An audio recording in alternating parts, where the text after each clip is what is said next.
Guys, it's Caden. Welcome to another Autism Digest interview, where today we have another talented neurodivergent musician. A regular contributor we have on our platform is Tony Mancher. He has two podcasts, the Why Not Me podcast and the Almost Nashville, and I discovered this individual through his Almost Nashville podcast. You might know him from Britain's Got Talent.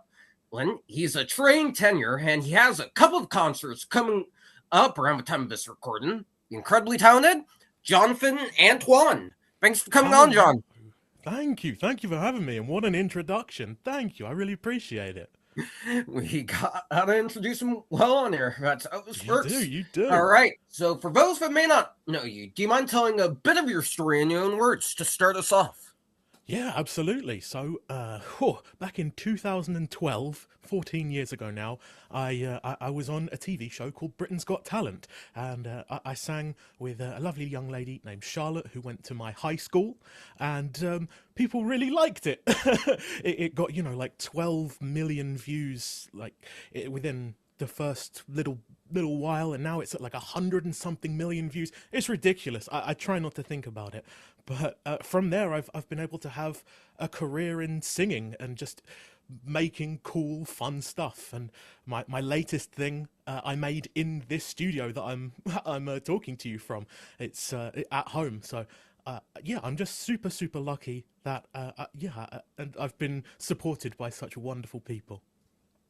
And I'm glad you've had that support system, which transitions beautifully into my next question. As we were talking about before we started recording, I didn't know you were on the spectrum yourself until a couple of days ago. So my next question for you is, how do you think autism helps you when you make a song?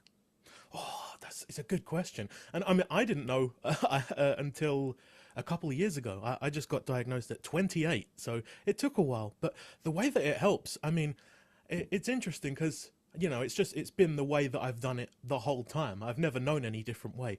But for me, being able to focus on these songs, and because I love them so much, I get so focused on them, and I get obsessed with them, really. I want to take them apart piece by piece and then put them back together in my own way. And for me, that's the real fun part of recording is finding what that little magical piece of me is. And I think that focus from autism is really helpful. I absolutely agree. That's the same way I approach the work I do every day. I'm always contacting people for collaborating on here, working with them on something. So I can definitely feel that, which transitions beautifully into my next question. Speaking of collaboration, you first came to public attention through Britain's Got Talent. Looking back, what aspects of reality TV experience do you think could be made more supportive for neurodivergent contestants? Oh, that really good question. I mean, I was really lucky that we had a guy that we could go to. I think just in general, more of that, having someone in the production team who works actually closely, because these things can be very, there's the production side and then there's the talent side, as they call it in the industry.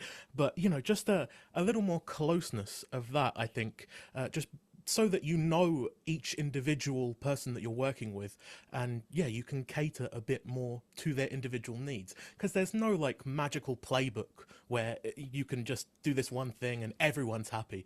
It's got to be person to person, I think.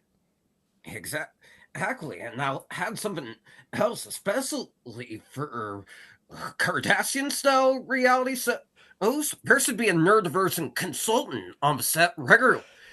I discussed this in a previous interview with someone who actually worked on one of my favorite reality TV shows growing up, Behind the Mask.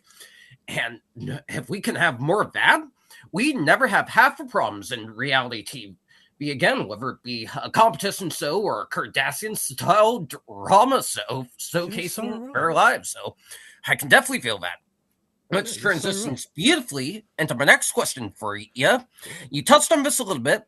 If you could redesign one aspect of a reality TV audition process to make it more inclusive, what would you change? Oh, wow. Wow, these really good questions.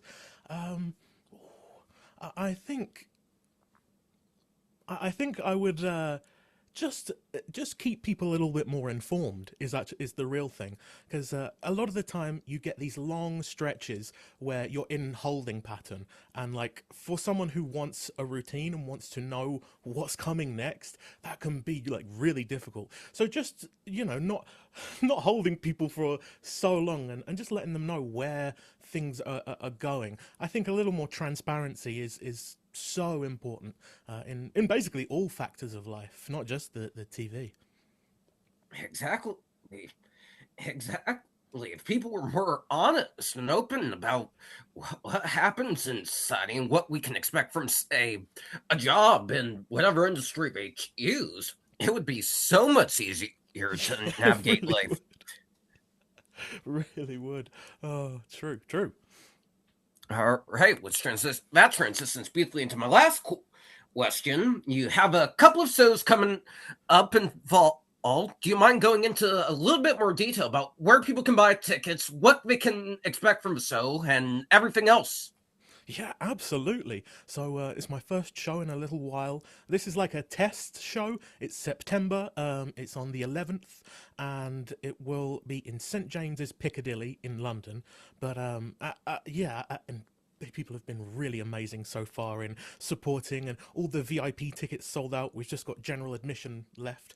But if you want me in your city, supporting this show and just suggesting me to people is a really great way of ensuring that. And what can you expect? A lot of the latest album that was all again recorded in here. It's I think it will be most of that album, and then the classics that people they pay to see.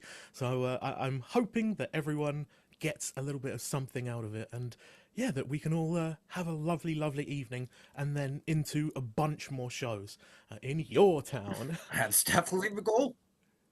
Yeah, That's definitely the goal of anything. absolutely. Anyways, that's going to do it for the some of you guys. Thank you so much to John for coming on and sharing his perspectives. If you guys want to see more amazing interviews, be sure to like, comment, and subscribe to the Autism Digest channel. Pick up our latest issue and be on the lookout for our next issue. Both of those you can get by going to autismdigest.com. And stay tuned for the audio file to be posted on our Spotify. Thank you so much for watching, and we'll see you in the next one.